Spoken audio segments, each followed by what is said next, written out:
제가 지금 5번 출구 앞에, 나와 계시네요. 네, 아이고, 안녕하십니까. 네. 이거 소리가 나가요? 방송? 나갑니다. 네, 마이크가. 이쪽으로 조금만 이동을. 안녕하세요. 네. 이렇게 현장에서 또 다시 뵙게 되니까. 네, 국회에서 뵐 때하고 또 느낌이 다르네요. 굉장히 많은 시민들께서 아침 일찍부터 서둘러서 출발해서 오셨어요. 네. 인천에서, 부천에서 오신 분들이 굉장히 많으시네요. 네. 네. 시민들께서 어떤 마음으로 오셨습니까? 라고 여쭈니까 네. 이대로는 안 되겠다. 예, 이런 마음이신데요. 지역에서도 많은 시민들 함께 오셨죠? 네, 저희 지역분도 지금 오고 계시고요. 네. 저는 인터뷰 때문에 조금 먼저 왔고. 네. 시민들은 더 이상 이 정권을 그대로 볼 수 없다라는 말씀들을 많이 하시는데요. 실제 중요한 것은 국회에서 어떤 움직임이나 이런 것들이 있어야 되는데 어제 운영위원회에서 보여준 정진석 비서실장 태도만 보더라도 이거 쉽지 않겠다라는 생각이 들었습니다. 어제 운영위 하시면서 의원님 어떤 마음이셨습니까? 보신 대로 비슷한 마음을 그 현장에서 느꼈고요. 그럼에도 불구하고 좀 이성적으로 판단을 해보면 대통령실 입장에서는 뭔가 사과하고 양해를 구할 그런 기회였잖아요. 네. 그렇게 되면 아무래도 우리 국민들께서 또 애초부터 이제 윤석열 정부를 지지한 그런 국민 같은 경우에는 이해하려고 네. 그렇게 노력해 볼 만한 단초를 잡을 수 있을 텐데 어제 뭐 아무 문제가 없다고 하잖아요. 네. 그래서 참 생각이 없어도 어떻게 이렇게 없을 수 있을까? 놔버렸나? 근데 사실 어제 여당 국회의원들도 네. 대통령의 해명이 기존에 잘못됐고 지금은 위기관리 잘해야 된다. 네네. 홍준표 시장도 전면 쇄신해야 된다는 얘기 했잖아요. 네. 그런 걸 내놔도 될까 말까인데 네. 뭐가 문제냐? 법적으로, 도덕적으로, 상식적으로 아무 문제가 없다고 했어요. 네. 이게 정진석 실장의 공식 멘트입니다. 네네. 이걸 반복적으로 얘기했어요. 네. 방법이 없습니다. 그런데 이거는 상식적으로 볼 때는 매우 황당한 일 아니겠습니까? 현직 대통령 당선인이 네. 내일이면 취임식을 하는 그 전날에 명태균 씨라는 사인과 공천 문제를 이야기한 거거든요. 네. 이게 어떻게 상식적으로 문제가 없다는 판단을 할 수가 있을까요? 비상식적인 부분이 너무 많아서 이를 네. 열거하기도 힘들고 이런 걸 구체적으로 뭐 분석적으로 얘기할 필요가 없어요. 이미 국민들께서 다 느끼고 있잖아요. 네. 그럼에도 불구하고 방송도 해야 되니까 좀 이렇게 나눠서 말씀을 드려보면 네. 대통령실의 기존 입장은 2021년 네. 국민의힘 대선 경선 과정에서 네. 명태균 씨와의 인연을 끊었다고 했어요. 맞습니다. 구체적으로는 경선 막판에 있었던 경남 지역 유세에서 윤핵관, 그러니까 중진 의원의 어떤 조언을 듣고 문제가 있다고 판단해서 그때 이후로는 연락하지 않았다 해요. 네. 전화도 없었고 문자도 없었다고 얘기를 했어요. 네. 그 시점이 9월입니다. 네. 그 9월로부터 그 실제로 통화가 이번에 확인된 5월까지 8개월이잖아요. 맞습니다. 8개월 만에 전화가 왔어요. 근데 뭐 전화 통화를 할 수 있겠죠. 뭐 왔는데 받았어요. 그런데 9개월 전에 명태균 씨 입장에서 보면 잘린 사람이잖아요. 네. 내쳐진 사람이잖아요. 그 사람이 공천 부탁을 해요? 그게 가능해요? 불가능하죠. 그리고 설사 그 사람이 너무 이상한 사람이어서 네. 전화 통화된 김에 공천 얘기를 했다고 칩시다. 그럼 대통령이 곧 될 바로 네. 내일 취임식할 그런 사람이 당선인이 네. 그런 부탁을 받으면 예. 제가 지금 취임을 앞둔 마당에 이런 통화는 적절치 않습니다. 명 선생님 뜻은 알겠지만 네. 제가 이런 말씀 드리는 거 이해해 주십시오. 우리가 사력을 다해서 네. 보수 정권을 재창출하지 않았습니까? 명 선생님의 기여를 익히 알고 있습니다. 그러나 이런 식으로 정치하면 우리 곧 정권 내줍니다. 네. 축하는 감사히 받고 부탁은 이렇게 사양하거나 사양할 거절. 테니까 예. 양해해 주십시오. 예, 예. 이런 얘기 왜 못해요? 그렇습니다. 그게 상식 아닙니까? 이거는 약간 이제 조금 고도화된 상식이긴 하지만 내쳐야죠. 네. 예. 내치기가 어려우면 그냥 알겠습니다. 그냥 제가 들은 걸로는 해둘게요. 이 정도로 하고 넘어가야죠. 네. 그런데 공관위에서 들고 와서 자기가 이렇게 얘기했다. 누가 시켰어요? 근데 알고 봤더니 시킨 거예요. 네. 옆에서 김건희 여사가 시켜서 그런 말을 한 거죠. 그렇습니다. 그러니까 전반적으로 보면 사실은 상식에서 굉장히 멀어진 태도다. 그러니까 공직자의 기본 태도와 소양에 비춰본다면 사실은 그것은 상식의 범주에 넣기 어려운 그런 내용의 녹음 테이프였다라고 볼 수밖에 없을 것 같고요. 네. 중요한 건 보수 쪽에서는 이런 얘기합니다. 당선인 신분이었고 공무원 신분이 아니었기 때문에 특별히 문제가 될 게 없다라고 주장을 해서 일종의 법리 해석 논쟁이 벌어지고 있어요. 제가 다른 언론의 논설, 사설 이걸 인용하기가 조금 납득치는 않은데 네. 한 신문사에서 그랬어요. 구차하다. 구차하다. 그리고 공개된 직후부터 여당도 대통령실도 법률 검토를 했다는 거예요. 그건 네. 본인들 스스로 네. 이게 너무 큰 일이라는 걸 아는 거예요. 그러니까 상식적으로 또 도덕적으로 도저히 우리 국민 정서에 그 뭔가 이렇게 비집고 들어갈 틈이 없다는 걸 아는 거예요. 네. 그러니까 법적으로 검토를 막 해본 거예요. 자, 발등에 불이 떨어져서 네. 첫날부터 공개되자마자 법률 검토를 해서 머리를 굴려서 뭘 하나 찾은 거죠. 네. 아, 하루 전이네. 아, 이거 다행이다. 아하. 이걸로라도 좀 버텨보자. 네. 근데 우리가 공개하면서 그거 검토 안 해봤겠습니까? 그러니까요. 공천에 관련된 거는 그 행위의 마무리가 네. 공천이 발표되는 그 시점에 이루어집니다.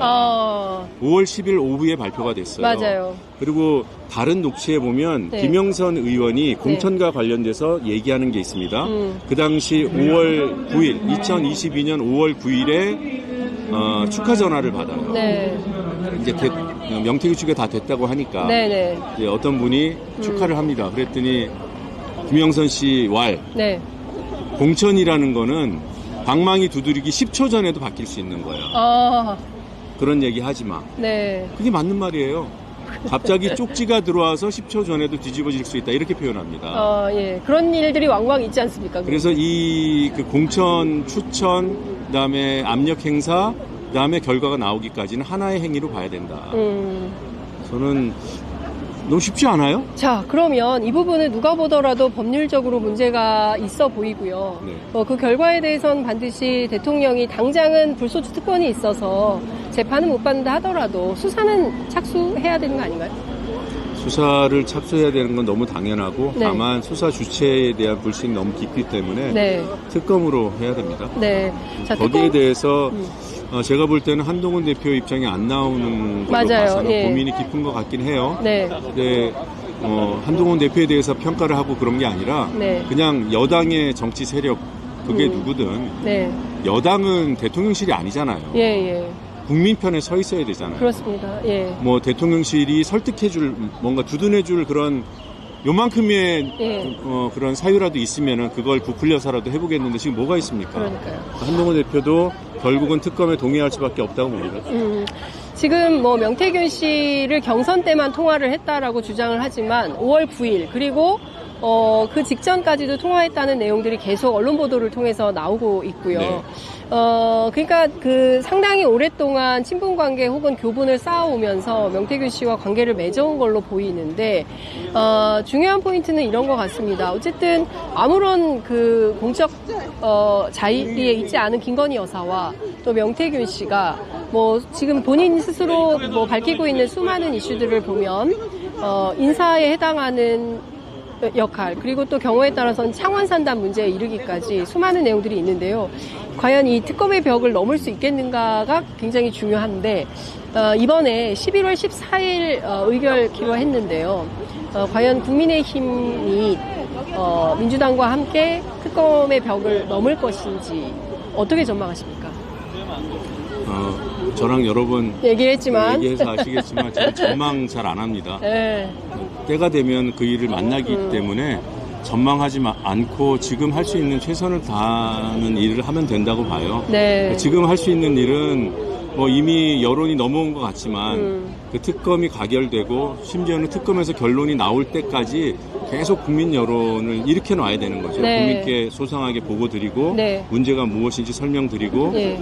그래서 특검 통과가 지금 당면에 있는 절차이기 때문에 네. 특검의 필요성을 강조하는 일이 국회의원들이 할 일이다. 예. 전망은 굳이 안 하고 싶은데 이전과는 다르지 않을까라는 그런 자연스러운 전망은 듭니다. 네, 알겠습니다. 의원님, 굉장히 많은 시민들이 나오셔서 꼭 이거는 여쭤봐야 될 것 같습니다. 3분의 1도 검토하지 않았다. 더 많은 내용의 녹음 파일이 있다.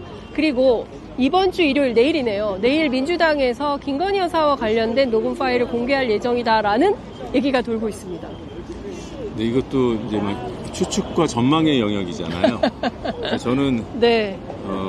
그쪽보다는 네. 이미 나와 있는 거, 네. 지금 진행되는 것에 집중했으면 좋겠습니다. 그래서 만약에 뭘 공개하게 되면은 네. 그거 묵히거나 그러지 않고 공개할 거예요. 제가 자료가 많이 입수돼 있고 그걸 네. 분석하고 있다. 이게 그냥 사실입니다. 거기에 뭐가 들어있는지 정확히 몰라요. 물론 검토가 끝난 것은 알죠. 근데 그걸 지금 공개할 시점인가 아닌가에 대한 판단을 하고 있을 뿐인 겁니다. 한 가지 말씀드릴 수 있는 거는 우리는 5월 9일에 대통령 육성을 들었잖아요. 네.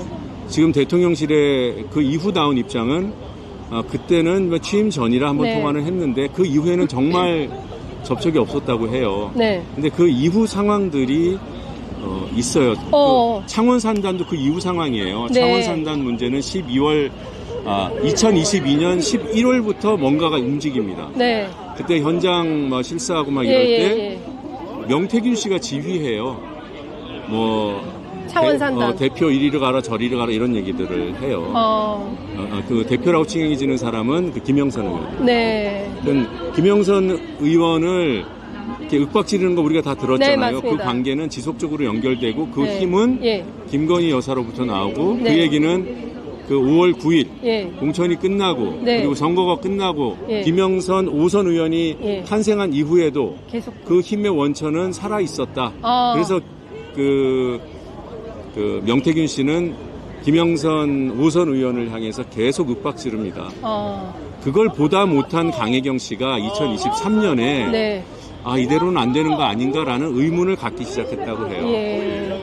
그 얘기는 그 이후로도 상당 기간 네. 그 명태균 씨 힘의 원천이 살아 있었다는 겁니다.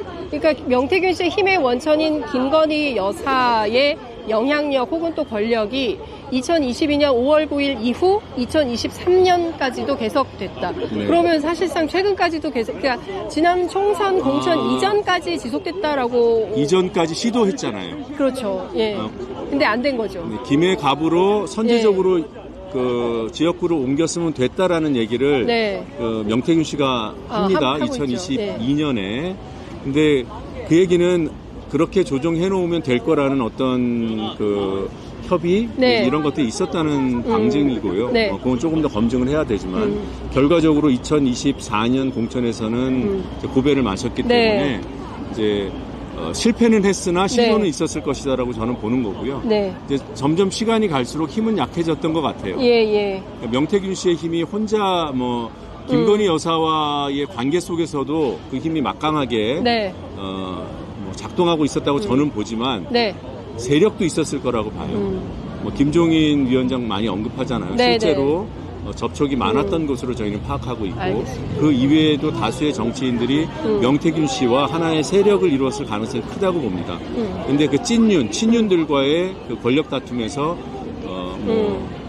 밀렸다. 일부 후퇴한 것이 아닌가. 네. 그러나 명태균 씨는 김건희 씨와의 그런 특수관계 때문에 지속적으로 힘을 발휘했던 것 같고 우리 2022년 7월에 대우해양조선 파업이 있었잖아요. 하청 노동자들 파업이 있었잖아요. 그거와 관련해서 뉴스토마토에 중요한 보도가 하나 나왔습니다. 그때 명태균 씨가 현장 시찰을 왔다. 그리고 그 시찰을 회사 부사장 등이 안내했다라고 되어 있습니다.